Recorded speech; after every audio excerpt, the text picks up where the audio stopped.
Assalamualaikum warahmatullahi ta'ala wabarakatuh.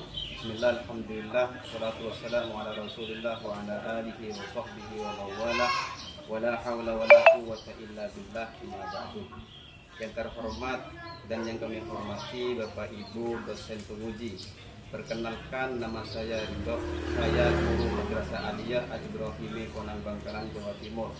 Sekaligus saya mahasiswa PPG Transformasi dan Jabatan ke-4 2025 dari LPTK Universitas Islam Negeri Maulana Malik Ibrahim Malang, dengan nomor peserta 2051524189001, nomor induk mahasiswa 2501091151865, dengan materi pelajaran akidah akhlak.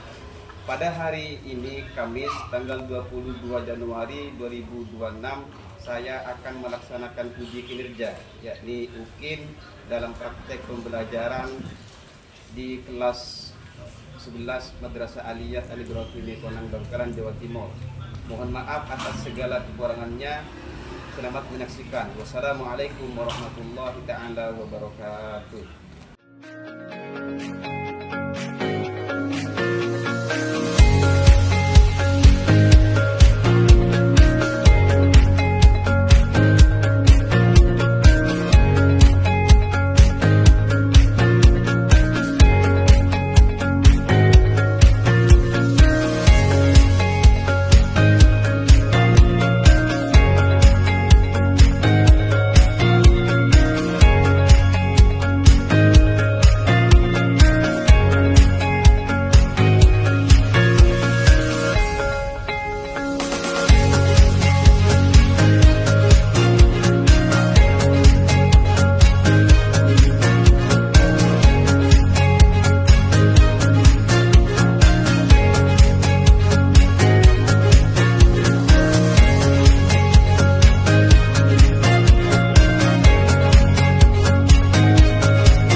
Assalamualaikum warahmatullahi ta'ala wabarakatuh. Waalaikumsalam warahmatullahi wabarakatuh. Apa kabar anak-anakku sekalian? Alhamdulillah. Sehat semua? Sehat. Alhamdulillah, baiklah. Terima kasih. Maka sebelum kita memasuki terhadap pelajaran, lebih baik kita diawali dengan pembacaan doa yang akan dipimpin oleh ketua kelas. Silakan. Doa mulai. Bismillahirrahmanirrahim. Alhamdulillahirabbil alamin. Arrahmanirrahim. Maliki yaumiddin. Iyyaka na'budu wa iyyaka nasta'in. Ihdinas siratal mustaqim. Siratal ladzina an'amta 'alaihim ghairil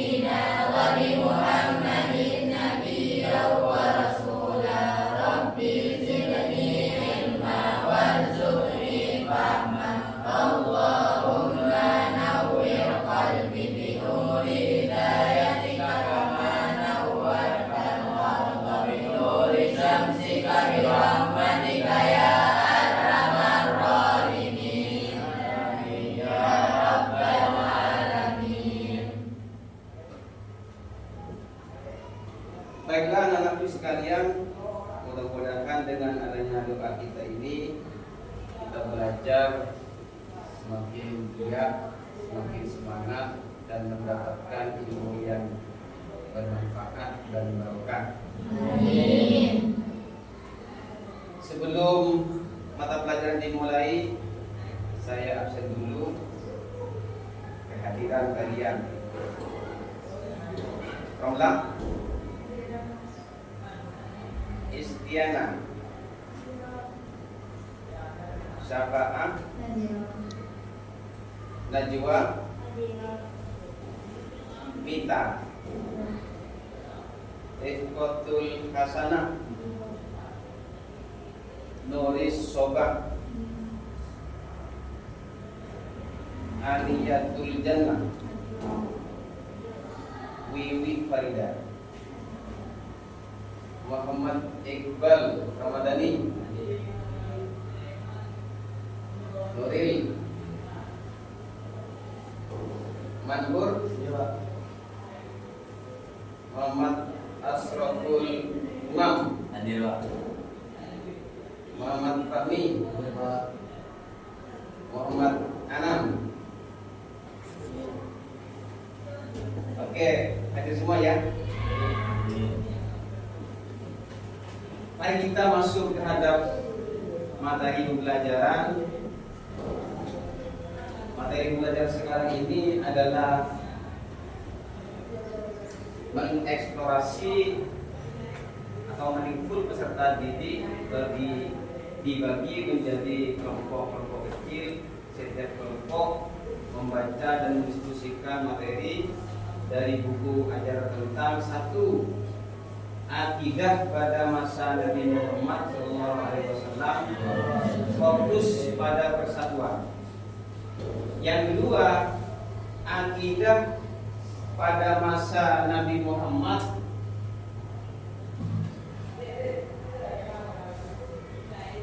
pada masa Abu Bakar dan Umar, fokus pada tantangan dan cara mempertahankan persatuan. Dan yang ketiga, benih-benih perpecahan di akhir masa Utsman bin Affan. Maka saya akan membagikan 3 kelompok, di mana nanti saya akan menjelaskan sebelum kalian berdiskusi. Silakan dibagi 3 kelompok. Ini menghadap. Diskusinya di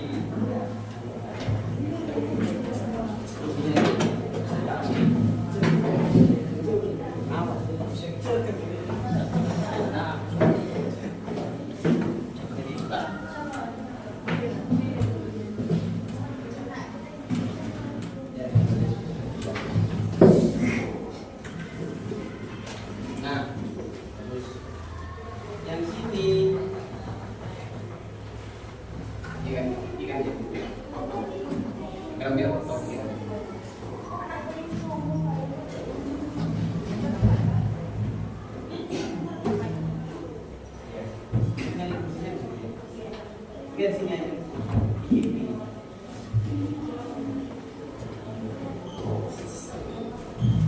Kursi situ, tapi kursi itu.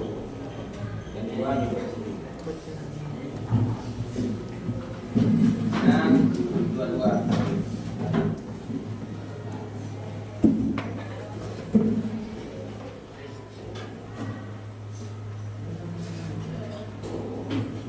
Oke, sudah siap semua ya? Saya mulai. Yang pertama, akidah pada masa Nabi Muhammad SAW adalah fokus pada persatuan. Artinya di masa zamannya Nabi Muhammad, akidah itu sangat kuat, masih ori. Artinya pada masanya Nabi Muhammad, sahabat itu sudah tidak banyak kemana-mana kecuali fokus terhadap ajaran Rasulullah, yaitu ajaran Islam. Sedangkan ajaran Islam di masa Nabi Muhammad itu sebenarnya masih penuh dengan tantangan, tetapi masalah akidah itu sudah tidak diragukan lagi. Artinya sekali sahabat itu meyakini terhadap apa yang dibawa oleh Nabi Muhammad, mereka langsung percaya. Tidak begitu banyak pertanyaan, ini apa ya Rasul, ini Islam itu apa ya Rasul itu. Nah, sekalipun dalam akidah ini para sahabat bila ada pertanyaan terhadap Nabi Muhammad, manhul Islam, apa itu Islam ya Rasul itu? Rasulullah itu kalau menjawab itu sesuai dengan kadar kemampuan sahabat. Apa itu Islam ya Rasul itu? Rasulullah menjawab sesuai dengan kemampuan sahabat. Bila yang bertanya sahabat itu kiranya kurang mampu dalam menjelaskan apa Islam itu. Islam itu damai. Apa Islam itu? Melihat terhadap sahabat, misalkan kualitasnya lebih tinggi daripada sahabat lainnya. Apa Islam itu? Islam itu adalah melaksanakan kewajiban yang diperintahkan oleh Allah Ta'ala. Jadi kondisional jawaban Rasulullah yang ada dalam pertanyaan para sahabat itu pada masa sahabat.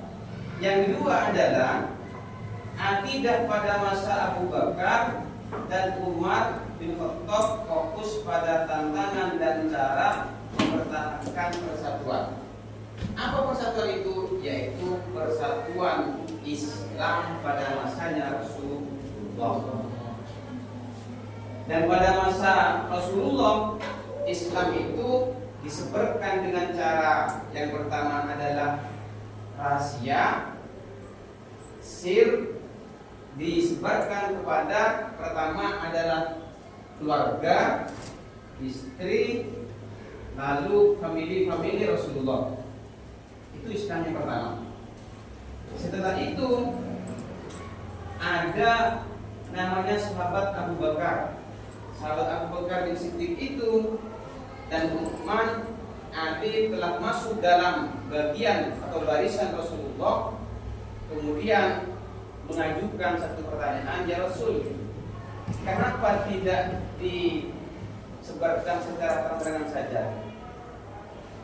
Maka Rasulullah berpikir, oh iya, ini sudah ada temannya, ada pemberap, yaitu Man, Bakar, Sayyidina Ali. Sudah sebarkan saja secara terang-terangan, secara jelas-jelasan saja. Akhirnya masuklah ke suatu perkampungan, kemudian dari desa ke desa, dari wilayah ke wilayah, sehingga Islam itu menjadi Islam rahmatan lil alamin, atau di dalam Al-Quran disebut dengan Islam kafah, yaitu Islam sudah menyeluruh di kota Mekah dan di kota Madinah. Kemudian yang kedua ini masih berputar atau seputar akidah pada zamannya Abu Bakar. Di situ juga berbicara tentang kepemimpinan. Siapa? Pak. Skip. Lanjut.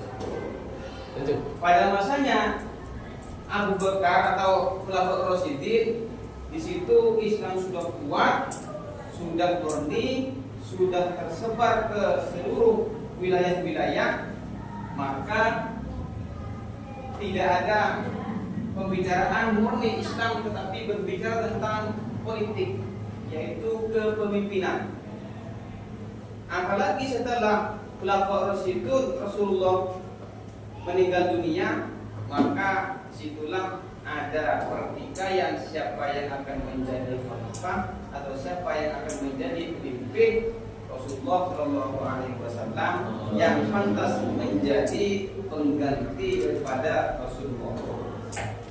Kemudian di situ banyak yang diproyeksikan. Ada yang bilang yang pantas Sayyidina Ali, ada yang bilang Sayyidina Umar, ada yang bilang Sayyidina Utsman, sehingga Sayyidina Umar. Maka karena banyak pengajuan, banyak proyeksi yang diajukan kepada para sahabat, kemudian Sayyidina Umar mengajukan yang pantas adalah Sayyidina Ali untuk menjadi pengganti Rasulullah sementara ini.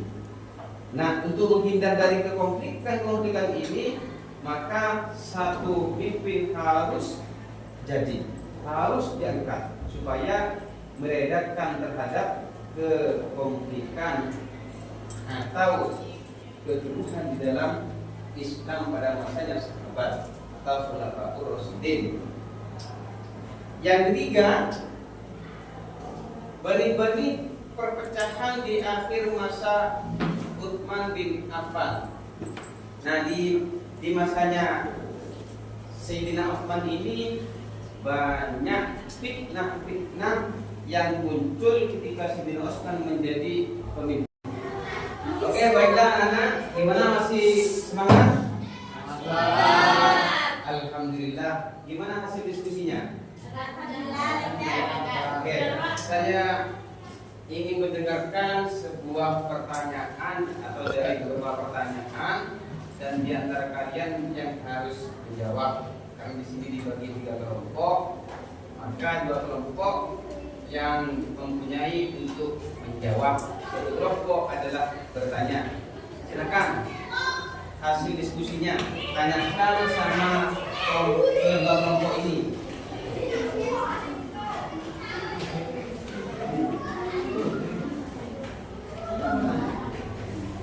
Silakan.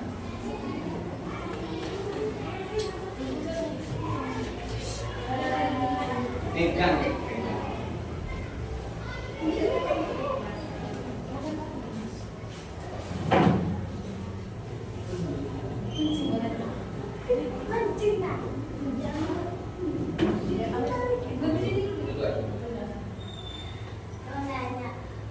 Siapakah Khulafaur Rasyidin itu?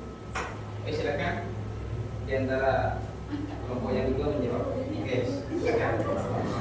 Di antaranya yang tahu Utsman bin Affan, Ali bin Abi Thalib, dan Abu Bakar As-Siddiq. Keras. Saya tanya keras, saya jawab keras. Lagi sekali lagi. Pas, tepuk tangan.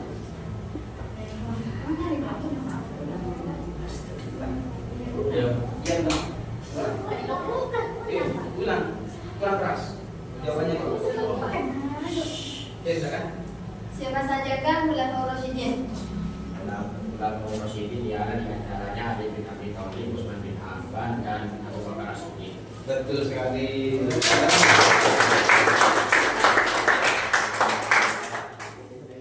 Ada lagi pertanyaan? Silakan.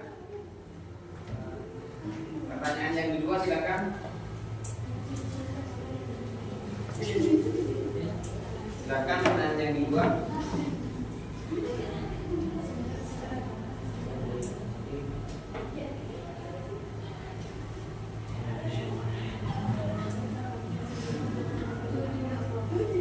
Rasulullah wafat pada umur berapa?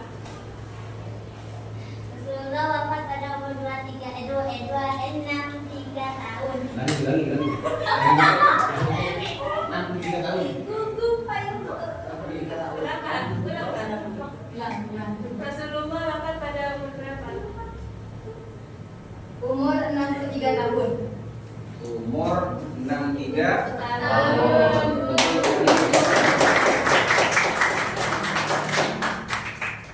Satu lagi pertanyaan, dan yang wajib menjawab adalah di antara teman-teman kalian kelompok yang lain. Dan setelah satu pertanyaan ini, maka proses pembelajaran ini kita akhiri dengan doa. Silakan satu pertanyaan lagi. Kenapa Rasulullah melakukan berdakwah secara sembunyi-sembunyi? Silakan. Karena Nabi Muhammad melakukan berdakwah secara sembunyi-sembunyi, tapi ketahuan orang kafir. Oke, siap. Betul sekali.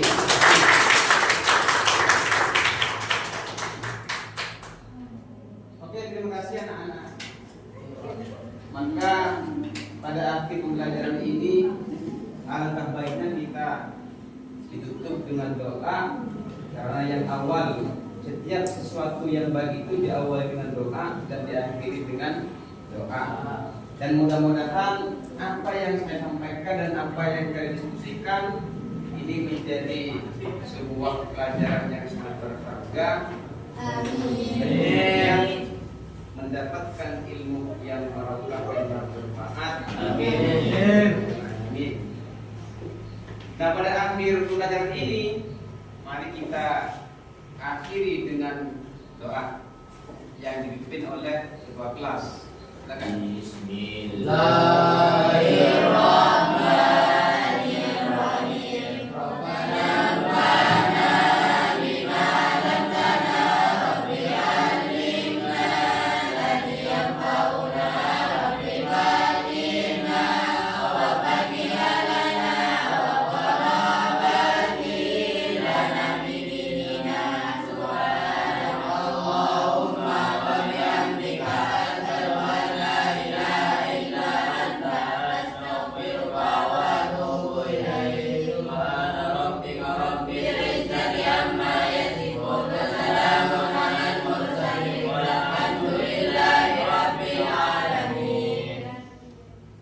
Baiklah anak-anak sekalian, saya Bapak Ida sebagai guru Madrasah Aliyah kelas 2 sangat mengucapkan terima kasih dan sekian. Wassalamualaikum warahmatullahi wabarakatuh. Waalaikumsalam warahmatullahi